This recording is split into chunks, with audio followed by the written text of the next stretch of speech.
एकादशी कहा जाता है। वर्ष 2026 में यह एकादशी 23 अगस्त रविवार को पड़ेगी। व्रत की तिथि और पारण का समय स्थान के अनुसार बदल सकता है, इसलिए स्थानीय पंचांग से समय अवश्य जांच लें। यह व्रत भगवान विष्णु को समर्पित है। धार्मिक मान्यताओं के अनुसार भक्त इन दिन संतान के स्वास्थ्य, सुख समृद्धि और परिवार के मंगल कामना के लिए प्रार्थना करते हैं। यह विश्वास धार्मिक परंपरा पर आधारित है, वैज्ञानिक रूप से प्रमाणित दावा नहीं है। तो पुत्रदा एकादशी के दिन क्या करें?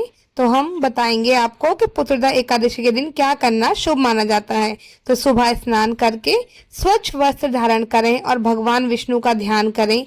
अपनी परंपरा और श्रद्धा के अनुसार भगवान विष्णु को तुलसी दल, फूल, फल और सात्विक भोग अर्पित करें। पीले फूल चढ़ाना अनिवार्य नहीं है, लेकिन कई भक्त इसे शुभ मानते हैं।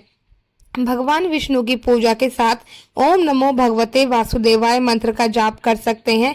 विष्णु सहस्रनाम, भगवद गीता या एकादशी व्रत कथा का पाठ और श्रवण भी आप अपनी श्रद्धा के अनुसार किया जा सकता है। व्रत अपनी क्षमता, आयु और स्वास्थ्य के अनुसार रखें। कुछ लोग निर्जल व्रत रखते हैं, जबकि अन्य फलाहार या सात्विक आहार लेते हैं।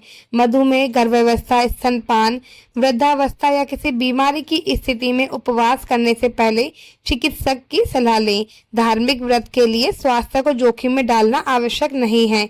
कई परंपराओं में एकादशी के दिन चावल, गेहूं, दाल और अन्य अनाज से परहेज किया जाता है। हालांकि व्रत के आहार संबंधी नियम समुदाय और परिवार की परंपरा के अनुसार अलग अलग हो सकता है।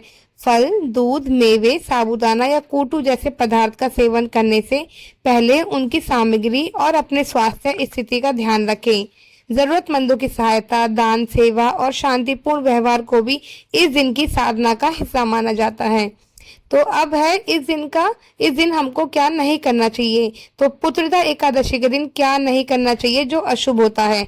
एकादशी व्रत रखने वाले लोग अपनी परंपरा के अनुसार चावल, गेहूं, दाल और अन्य अनाज से परहेज करते हैं। व्रत ना रखने वालों के लिए इन खाद्य पदार्थों का सेवन सार्वभौमिक रूप से निषिद्ध नहीं है। मांसाहार, शराब और अन्य नशीले पदार्थ से दूर रहना कई धार्मिक परंपराओं में व्रत का हिस्सा माना जाता है। व्रत के दौरान अत्यधिक तला भुना या अस्वास्थ्यकर भोजन करने से भी बचना चाहिए। क्रोध, झूठ, अपमान, हिंसा और छल से बचकर संयमित तथा सद्भावपूर्ण व्यवहार करना धार्मिक आचरण का हिस्सा माना जाता है। ये नैतिक निर्देश है, किसी वैज्ञानिक निषेध का दावा नहीं है। एकादशी केवल भोजन संयम का अवसर नहीं, बल्कि आत्मा चिंतन, भक्ति और अनुशासन का पर्व भी माना जाती है। तो पुत्रदा एकादशी का महत्व क्या है? पुत्रदा का अर्थ परंपरागत रूप से संतान प्राप्त करने वाली माना जाता है। धार्मिक ग्रंथों और लोक मान्यताओं में इस व्रत को संतान की कामना तथा संतान के कल्याण से जोड़ा गया है। भक्त अपने बच्चों के स्वास्थ्य, दीर्घायु और उज्जवल भविष्य के लिए भगवान विष्णु से प्रार्थना करते हैं। हालांकि व्रत रखने से संतान की प्राप्ति या किसी विशेष परिणाम की गारंटी नहीं होती। संतान संबंधी चिंता या स्वास्थ्य समस्या होने पर योग्य चिकित्सक से परामर्श लेना आवश्यक है। धार्मिक आस्था व्यक्तिगत विश्वास का विषय है और इसे चिकित्सा उपचार का विकल्प नहीं माना जाता है।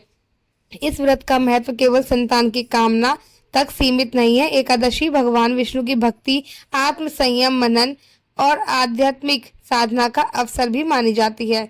तो एकादशी क्यों मनाई जाती है? हिंदू परंपरा में एकादशी तिथि भगवान विष्णु की आराधना और व्रत के लिए विशेष मानी जाती है।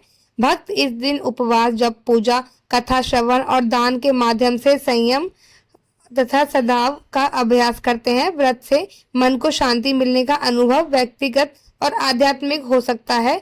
इसे सभी लोगों पर लागू होने पर वैज्ञानिक परिणाम नहीं माना जाना चाहिए। पारण सामान्यतः द्वादशी तिथि में किया जाता है, लेकिन इसका सही समय स्थान और स्थानीय पंचांग पर निर्भर करता है।